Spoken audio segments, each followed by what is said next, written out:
Durante a formação da sociedade, houveram diversos estágios para a construção do mundo como conhecemos hoje.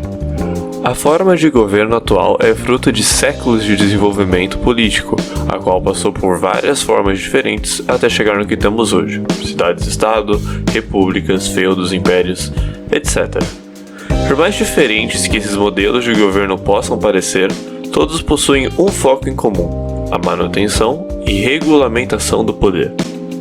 Para tal, muitas delas, se não todas, possuem alguma forma de vigilância e controle social, seja como base para o regime ou como um sintoma de suas próprias características. Até mesmo os atuais regimes democráticos possuem um certo grau de vigilância e controle social como resultado da vida em sociedade. Mas antes de se aprofundar nisso, vamos voltar um pouco ao passado e fazer uma breve contextualização histórica sobre esse tema.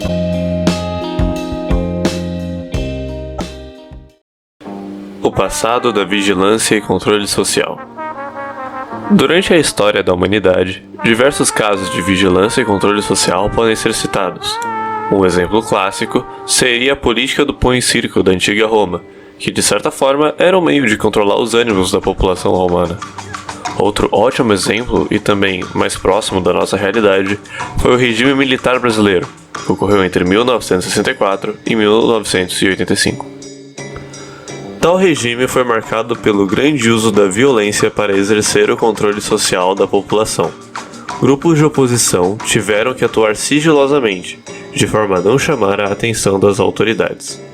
Durante o início do período da ditadura militar, a forma de governo autoritária foi atualizada e modificada na forma de atos institucionais, abreviados de AI, que iam do 1 até o 5.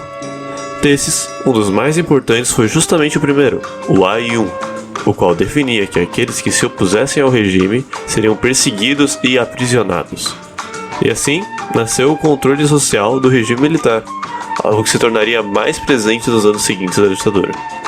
É de se notar que, nesse período, a vigilância era feita de forma direta pelo Estado, o qual possuía mecanismos propriamente criados para tais funções. Para vigiar a população e os grupos rebeldes, o governo criou o SNI, Serviço Nacional de Informações, o qual, em conjunto com outras instituições de segurança, atuava colhendo informações e definindo estratégias para a censura de opositores. Enquanto isso, o controle social era exercido por subdivisões do Exército, como o Centro de Informações do Exército, o CI, o Centro de Informações da Marinha, o CENIMAR, e o Centro de Informações de Segurança da Aeronáutica, o CISA.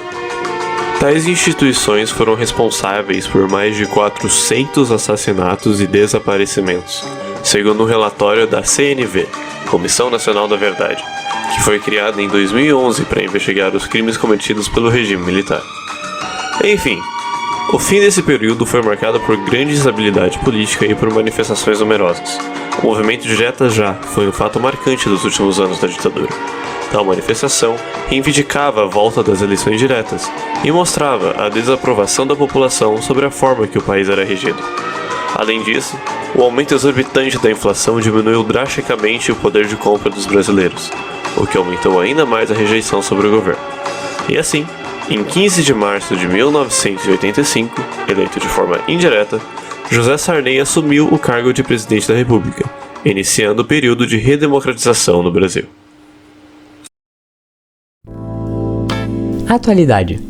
No mundo atual, as formas de vigilância e controle social se encontram de maneira muito mais sublime do que como em tempos passados, mas pode-se dizer que se encontra extremamente mais efetiva. Enquanto em períodos ditatoriais os indivíduos eram vigiados e manipulados descaradamente pelos seus governantes, hoje o vasto mundo virtual da internet realiza tal ato de uma maneira quase imperceptível. As redes sociais vigiam seus usuários com a coleta de dados, criando algoritmos que manipulam e apresentam apenas informações com alta chance de interesse pelo usuário, os trancando em bolhas extremamente complicadas de se estourar. Dessa forma, apesar de não vivermos mais em regimes autoritários, ainda somos vítimas de uma constante vigilância e de uma manipulação invisível, mas existente. Utilidade ou vigilância? Com o crescente da tecnologia e das redes sociais, uma grande parcela da população tem acesso constante a dispositivos conectados à internet. O fácil acesso a esses serviços cria uma dependência, que é explorada por quem tem o controle dos produtos, possibilitando que utilizem dados de usuários para fins lucrativos, muitas vezes sem o consentimento dos mesmos. Por exemplo, o aplicativo Google Maps tem utilidade indispensável na sociedade atual. Porém, para isso, precisa ter acesso à localização de seus usuários. Sim, o uso do aplicativo pode ser extremamente conveniente, mas como podemos garantir que a corporação que o controla não está abusando dos dados gerados pelos usuários? Uma figura bastante conhecida nesse assunto é Edward Snowden, ex-funcionário da CIA e de outras companhias de segurança norte-americanas. Snowden expôs ao mundo centenas de documentos secretos de países como Estados Unidos, Austrália, Nova Zelândia, Reino Unido e Canadá, revelando diversos esquemas de vigilância de cidadãos através de redes sociais, câmeras, microfones, etc. Esse vazamento, ocorrido em 2013, levantou a discussão sobre segurança digital, que vem crescendo desde então. Um grande exemplo de vigilância social na sociedade atual é a China. Indiscutivelmente poderosa, porém bastante controversa, a China vem implementando e expandindo um sistema de monitoramento de seus cidadãos, através de dispositivos de rastreamento, câmeras de reconhecimento facial, reconhecimento de íris, informações de redes sociais, relações sociais e até mesmo DNA. Com os dados coletados por todos esses métodos, o governo chinês objetiva aplicar um sistema de crédito social, medindo a confiabilidade de cada cidadão individual através dos lugares que frequenta, seu círculo social, comportamento, entre diversos outros fatores. Segundo diversas fontes, esse sistema ainda não foi totalmente finalizado, e sua implementação ainda acontece gradualmente em algumas das províncias.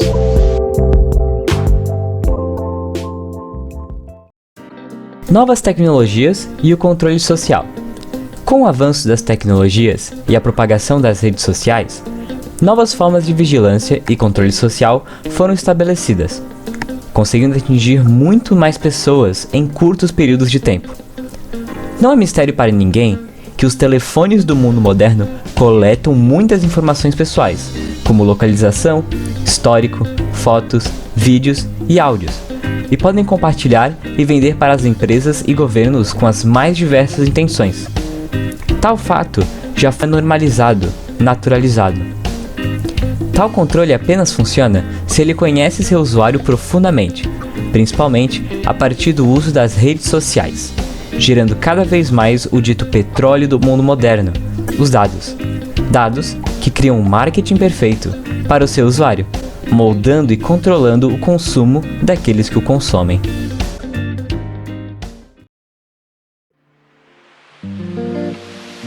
E a quem interessa as nossas informações?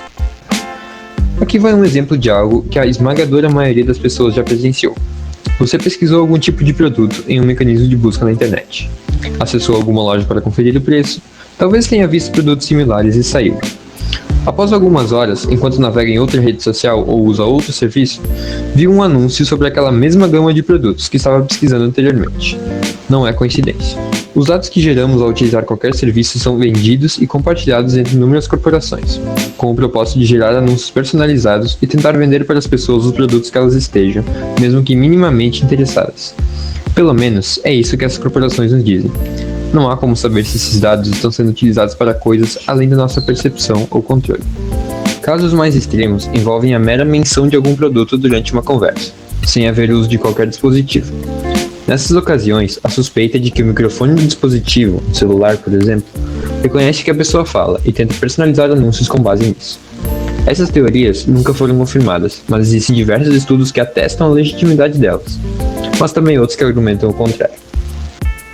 Sejam grandes corporações buscando aumentar seus lucros, governos tentando espionar seus cidadãos ou mesmo buscando vantagem política, são inúmeras as entidades que podemos citar que têm interesse nesse assunto.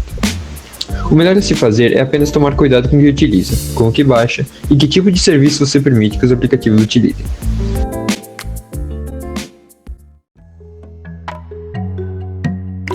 Conclusão.